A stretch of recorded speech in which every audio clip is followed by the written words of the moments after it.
नमस्कार साथियों, आप सभी का स्वागत है KRS स्टडी पॉइंट पर। मैं हूं आपके साथ आपका साथी कृष्ण कुमार।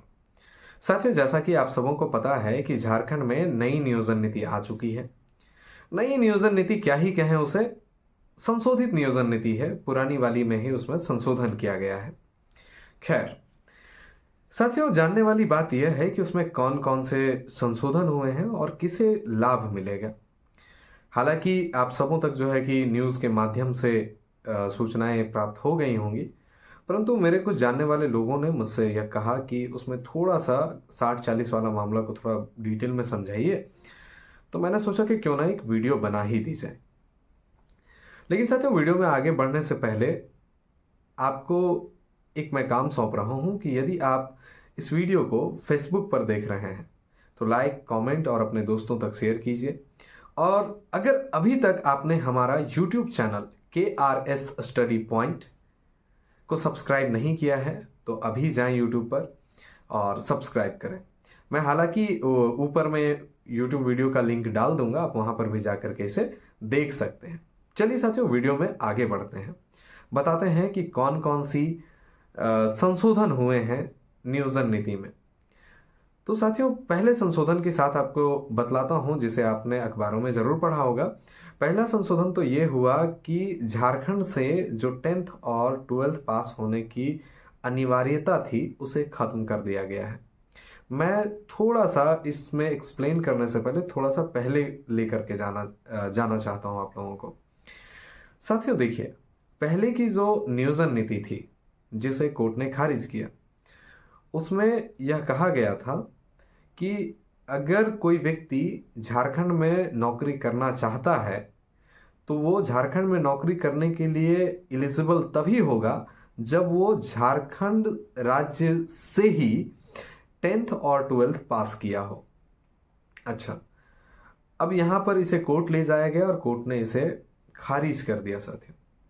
तो अब इसमें संशोधन ये किया गया कि अब आप पूरे भारत से या फिर कहीं से भी 10th और 12th किया हो, आप झारखंड राज्य में नौकरी लेने के लिए एलिजिबल होंगे, यानी योग्य होंगे। अच्छा, दूसरा बात क्या है साथियों? दूसरा बात यह है साथियों कि इसमें एक और बात यह जोड़ी गई कि झारखंड में पहले क्षेत्रीय भाषा के तौर पर कुल 12 भाषाएं थी। अच्छा, उन 12 भाषाओं में 3 और भाषाओं को जोड़ा गया।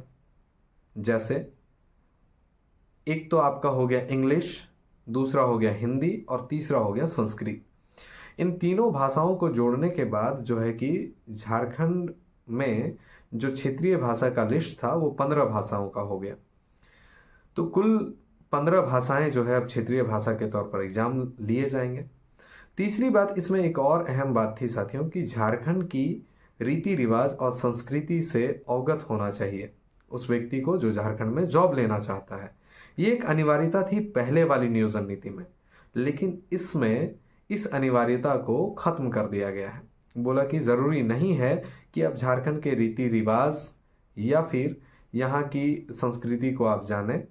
अगर नहीं भी जान रहे हैं तो भी आप एलिजिबल हैं। अच्छा, ये 3 मुख्य संशोधन थे साथियों। पहला संशोधन कि झारखंड में अब नौकरी लेने के लिए आपको झारखंड से मैट्रिक इंटर पास करने के लिए ज़रूरी नहीं है।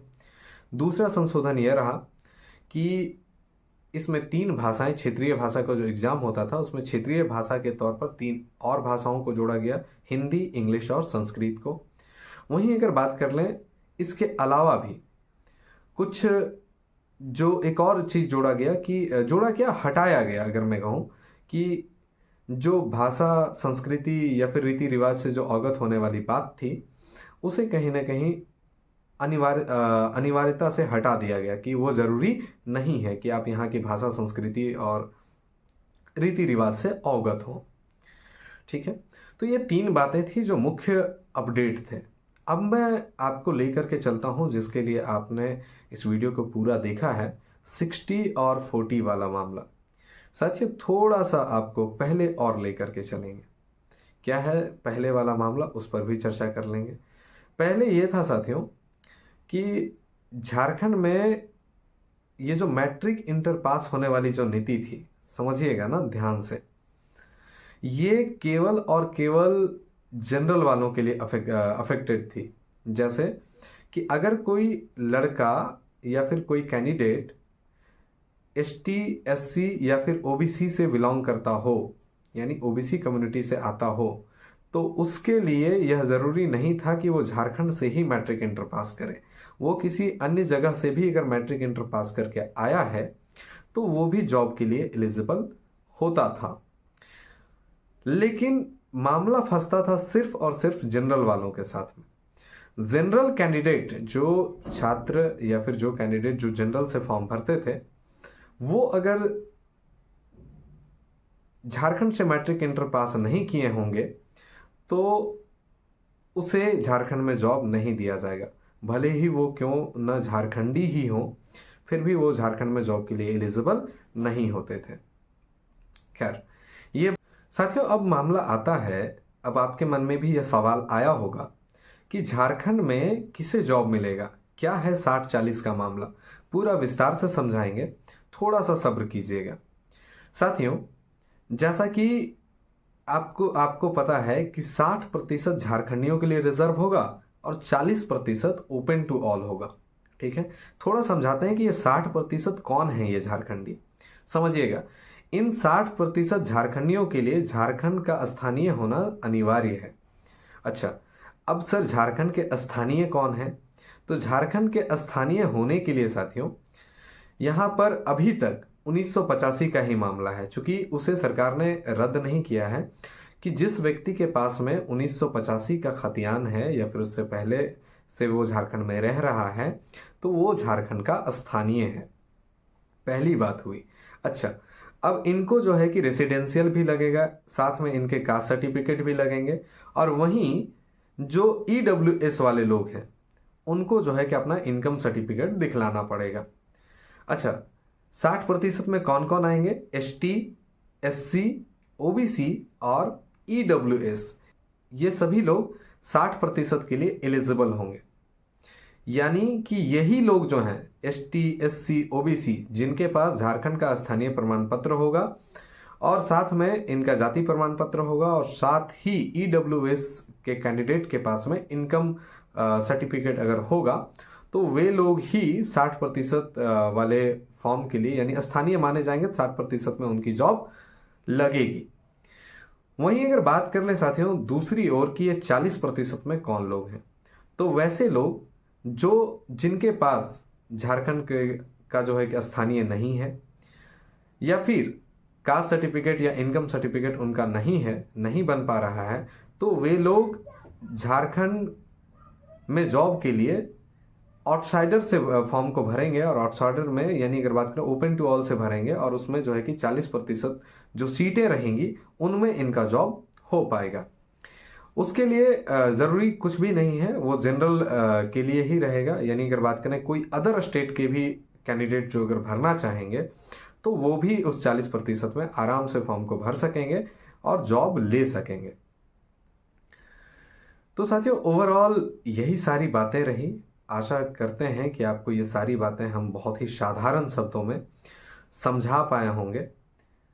यानी अगर मैं एक बार समअप करूं, तो झारखंड से मैट्रिक इंटर हटा दिया गया, जो बाध्यता थी उसे हटा दिया गया।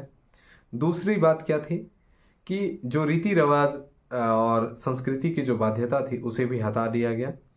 तीसरी बात यह कि झारखंड में क्षेत्रीय भाषा के तौर पर हिंदी, अंग्रेजी और संस्कृत को 3 अन्य भाषाओं को भी जोड़ दिया गया। वहीं अगर बात करें, झारखंड में 60% जॉब के लिए वही एलिजिबल होंगे जो झारखंड के निवासी होंगे। उनके लिए यहाँ का स्थानीय और कास्ट सर्टिफिकेट होना अनिवार्य होगा। स्थानीय वही पुराना मॉडल 1985 के आधार पर ही बनेगा, ये तो डिपेंड करेगा कि कहाँ कहाँ कैसे बन रहा है। अच्छा, इसके अलावा अगर बात करें 40% में बाकी सभी लोगों के पास, जिसके पास जो है कि झारखंड का स्थानीय नहीं भी होगा, वे लोग भी आसानी से जॉब के लिए फॉर्म भर सकेंगे।